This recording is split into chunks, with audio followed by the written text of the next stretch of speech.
ഇപ്പം നമ്മുടെ ജീവിതത്തിലെ പീഡാനുഭവങ്ങളുടെ കഥയെടുത്താലും അതെല്ലാം ആരംഭിക്കുന്നത് എവിടാണ്? വഞ്ചനയിൽ നിന്നാണ്.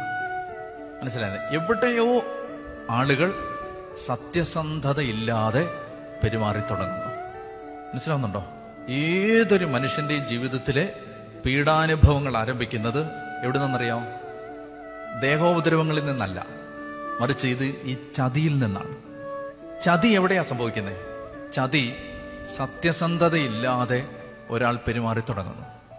മനസ്സിലാവുന്നില്ലേ? ഇപ്പൊ ഭാര്യ അറിയാതെ ഭർത്താവിന് ഫോണിൽ കുറച്ച് രഹസ്യങ്ങൾ ഉണ്ടാവുന്നു.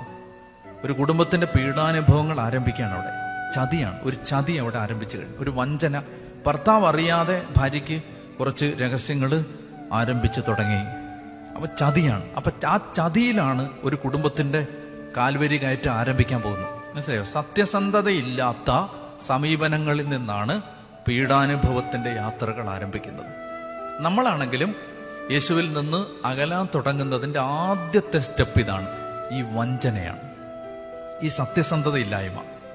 അത് എവിടെയോ ഈശോയോടുള്ള ബന്ധത്തിൽ നമുക്കൊരു നേര് നഷ്ടപ്പെടുകയാണ്, ഒരു സത്യസന്ധത നഷ്ടപ്പെടുകയാണ്, നമ്മുടെ ഒരു ഫിഡലിറ്റിക്ക്, വിശ്വസ്തതയ്ക്ക് കുറവ് വരികയാണ്. ഒരു വഞ്ചകൻ പതുക്കെ തലപൊക്കി തുടങ്ങുകയാണ്.